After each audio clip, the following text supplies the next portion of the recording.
नमस्कार। Mother's day का माहौल बना हुआ है, तो मैंने सोचा आज एक ऐसी किताब के बारे में बात करूं जिसमें माँ-बेटी के रिश्ते को बहुत ही सुंदर ढंग से परिभाषित किया है। किताब का नाम है रेत समाधि। किताब बहुत चर्चित है, कई कारणों से बहुत ज़्यादा फेमस है और मैंने आज इस किताब को इसलिए चुना कि वैसे तो इस किताब में ढेर सारे सब्जेक्ट्स आपको पढ़ने, समझने और देखने को मिलते हैं। उन्हीं ढेर सारे सब्जेक्ट में से एक सब्जेक्ट है माँ और बेटी का रिश्ता। ये किताब इस रिश्ते को नए ढंग से परिभाषित करती है, इसकी एक नई व्याख्या सामने रखती है। अक्सर जब माँ और बच्चों के रिश्तों की बात होती है, तो उसमें बहुत सारा बचपन घुसा हुआ होता है ना? बचपन की किलकारियाँ, बचपन की ज़िदें, बचपन के ख्वाब, रूठना, मनाना, माँ का डाँटना, चिल्लाना, पर यहाँ ऐसा कुछ नहीं है। यहाँ माँ अपनी उम्र लगभग-लगभग पूरी कर चुकी हैं। करीब-करीब 80 साल उनकी उम्र बताई गई है और उनकी जो बेटी है वो भी जीवन के 4 या 5 दशक देख चुकी हैं। कमोबेश 40 से 50 उम्र के बीच में वो हैं और माँ बीमार हो जाती हैं। पहले एक अजीब किस्म की ज़िद पकड़ती हैं, उसके बाद बीमार हो जाती हैं। बीमार माँ का ख़्याल रखने के लिए बेटी माँ को घर लेकर आती है और उसके बाद कुछ घटनाक्रम बड़ी तेज़ी से बदलते हैं।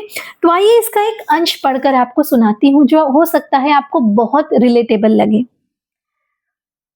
अभी कमरा है, मौन है और बेटी माँ के पास आ रही है। वो बड़े की बहन है, बड़े यहाँ पर भाई हैं। वो बड़े की बहन है और उसे देख वे चिल्ला पड़े हैं। चिल्लाना परंपरा है, चिल्लाना परंपरा है, बड़े बेटों का चिल्लाने का पुराना रिवाज है, मालिकाना ढंग से। कोई दिल में खूंखार हो न हो, लिबास उसी का ओढ़ना पड़ता है। कहते हैं कि बड़े के पिता दिल से चिल्लाते थे, जबकि बड़े का दिल ज्यादा खोलन नहीं मारता, पर जबान दोनों की एक सी है। रिटायरमेंट तक पिता चिल्लाते थे, फिर चिल्लाना बेटे को सौंप कुछ शांत हो चले। क्या आपको ये बात रिलेटेबल नहीं लगती? ऐसा नहीं लगता कि हमारे या हमारे पड़ोस वाले घर की बात चल रही है? बहरहाल ऐसी बहुत सारी चीज़ें इस किताब में हैं जो बहुत रिलेटेबल लगती हैं। अब मुझे इसका एक और अंश बहुत-बहुत पसंद है, वो है कि जब माँ अपनी बेटी के घर पहुँचती है, बहुत थकी-हारी, बहुत बीमार माँ, 80 साल की माँ, तो क्या होता है? तो बहुत बीमार माँ अब बेटी के घर में एंट्री ली हुई है और वो इतनी थकी हैं और इतनी कमज़ोर हैं कि घर में घुसते ही आधी नींद में हो जाती हैं, उनकी आधी आँख बंद हो जाती है और वो बड़े ध्यान से अपनी बेटी का घर देख रही होती हैं। और इस बारे में लेखिका लिखती है, जब-जब अम्माओं ने इस नज़र से अपने जने को देखा है, ऐसा हुआ है कि उनकी सारी इच्छाएँ वहीं घिर आई हैं। फिर कोई नहीं, माँ बच्चे के बीच में, न कोई शख्स, न कोई मुराद। अलावे इसके कि बच्चे को सब कुछ सौंप दूँ, बच्चे के सितारे जगमग कर दूँ, सारे अहंकार, सारी सफलताएँ एक तरफ, माँ बच्ची एक तरफ।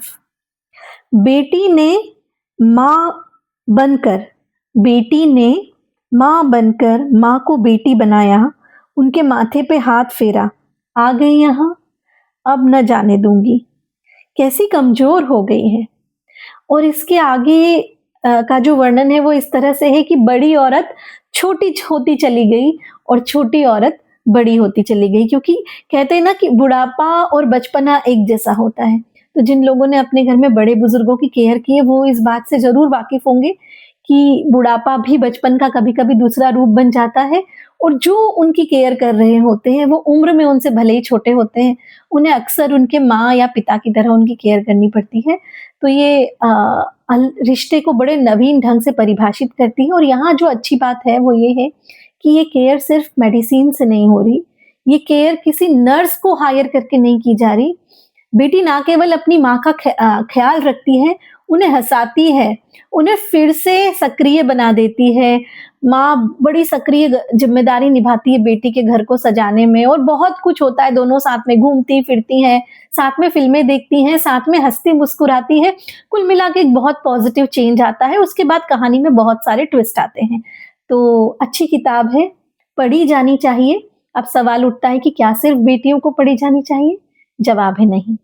इस किताब को कोई भी पाठक पढ़ सकते हैं क्योंकि ये किताब आपकी सोच के दायरे को बहुत विस्तृत कर सकती है।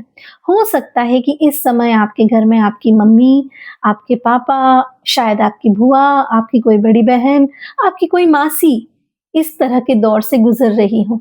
तो अगर आप इस तरह की रीडिंग रखते हैं तो हो सकता है जो बात अब तक आपकी आँखें देखकर भी आपके मन को, आपकी बुद्धि को नहीं समझा पाई हो, शायद वो बात ये किताब आपको समझा दे। ऑल्दो ये कोई फैमिली नॉवेल नहीं है, ये एक प्रॉपर नॉवेल है जिसमें आपको पॉलिटिकल, सोशल, इकोनॉमिकल, फिलोसॉफिकल कई तरह के सब्जेक्ट्स पढ़ने को मिलेंगे।